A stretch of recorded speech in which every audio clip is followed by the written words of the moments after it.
Voilà, nous sommes heureux, Joël Ballandreau et moi, de vous accueillir à Espace Mayenne. On va vous le faire visiter, notamment des endroits que vous ne connaissez pas et que vous ne connaîtrez pas beaucoup parce que ce sont des lieux qui ne sont pas autorisés au public.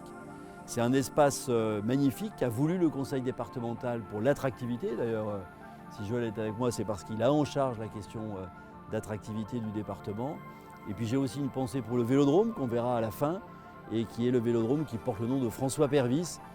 Donc aujourd'hui, on fait une visite insolite, on va dire, puisqu'on a tous l'occasion de s'acheter un billet et de profiter de l'espace ou d'aller voir de la culture du sport. Aujourd'hui, on va essayer de passer par les petits coins, Monsieur le Président, c'est ça, pour présenter à tous les Mayennais voilà, les endroits qu'on ne peut pas voir. La visite insolite tout de suite. Ça a été un enjeu aussi au début, c'est de faire en sorte que dans un grand espace comme ça, le Wi-Fi fonctionne et le téléphone. Parce qu'aujourd'hui, dès que tu as un spectacle, c'est les réseaux sociaux. Chacun filme En direct. Et on voit en direct. Et puis on le disait tout à l'heure, les préservations des arbres, on a la campagne à la ville à la campagne, puisqu'on est Voilà, c'est super. dans un écrin de verdure à côté qui a été préservé, qui a même été retravaillé. Bonjour messieurs. Bonjour messieurs. Bon courage. Oui, donc c'est ça le montage, 6 heures. 6 heures, c'est l'enjeu à chaque fois pour monter et démonter un parquet. Donc là, ils sont en train de le monter? Oui, ils sont en train de monter puisque samedi soir, demain soir, il y a le dernier match de la saison. D'accord. La question, c'était déjà monté là-haut? Non, j'ai dû faire 1 mètre, je crois, là, sur le côté. Ou 1,50 m peut-être, c'est à peu près ma taille. Donc prochaine compétition 15 jours, puis c'est un des plus grands d'Europe, c'est ça qu'on disait, oui. homologué pour les compétitions. Donc, Superbe comme lieu, hein. L'antre de Toute l'équipe est là. l'espace Mayenne. Pas là en ce moment, mais ils sont partis déjeuner. Mais c'est leur lieu de travail où ils ont fait le choix de ne pas avoir de bureaux séparés. Ça, dans l'esprit, c'est très significatif de l'équipe qui manage et qui fait rayonner ce lieu. Et les 5 personnes, comme on l'évoquait tout à l'heure, hein, qui sont permanentes et qui font tourner ce lieu tous les jours. Tous les jours, il y a On imagine, quand on voit la taille du bâtiment, quand on voit la taille de l'espace et tout ce qu'il porte, on imagine peu que c'est 5 personnes uniquement qui suffisent à le piloter et qui sont en renfort sur chaque manifestation avec un certain nombre de vacataires. En fait, en fonction de la taille des spectacles, en fonction de la nature des séminaires, en fonction de la taille des événements sportifs. C'est bien sûr le lieu où les spectacles principaux ont lieu. La scène étant ici, Là. quand les gradins sont Tout ça sont rétractés. Ça se rabat, on a la scène qui est devant. La scène est là. Et là, c'est on peut l'originalité des jusqu'à 4 500 architectes. personnes. Oui, quand les gens sont debout en bas. Ou quand c'est Jordi Weiss, qui fait une des plus grosses affluences aussi de l'espace Mayenne. Au milieu, on y était.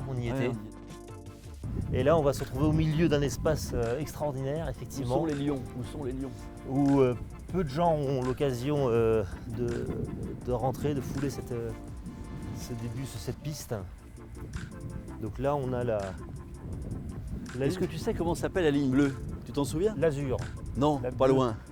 la Côte d'Azur. La Côte d'Azur. La Côte d'Azur, effectivement, la Voilà. Côte d'Azur, qui est la limite à ne pas franchir en bas quand on est en course. Et alors là, c'est extraordinaire parce qu'effectivement. Donc il y a à la fois la piste principale avec l'angle à plus de 40 degrés Ouais. et puis la piste d'entraînement un peu plus bas. Quelle conclusion? Alors on a à la fois, je vous remercie Monsieur le Président de nous avoir fait visiter tous les espaces, les petits coins de l'espace Mayenne. Et effectivement on se faisait la réflexion et je vous pose la question, comment faisait-on avant, Olivier? Monsieur le journaliste, je ne sais pas, mais on ne ferait pas ça aujourd'hui. D'accord. Et on voit bien que grâce à ça, des Mayennais se sont appropriés le lieu, sont venus découvrir des sports, sont venus écouter leurs artistes favoris. Et ça leur évite d'aller à Rennes, ça leur évite d'aller à Angers. Et comme tu le disais, ça permet aussi à Laval et à la Mayenne de figurer dans la liste des tournées. Le futsal n'aurait jamais eu le modèle en Ligue 1 dans l'ancienne salle. Là, il y a plus de 3000 spectateurs. Voilà, c'est une montée en puissance considérable pour la Mayenne. Et surtout un élément d'attractivité aussi pour des gens. Aujourd'hui, on a des études en cours, mais les plaques d'immatriculation ne sont pas que 53. Voilà, donc, Je le disais, effectivement, l'enjeu pour notre département, pour se faire connaître, pour attirer des talents, pour qu'il soit attractif, puisque c'est le mot qui tient mon engagement d'aujourd'hui et ma commission, c'est il faut exister sur les cartes. Et pour exister sur les cartes, il faut des équipements structurants.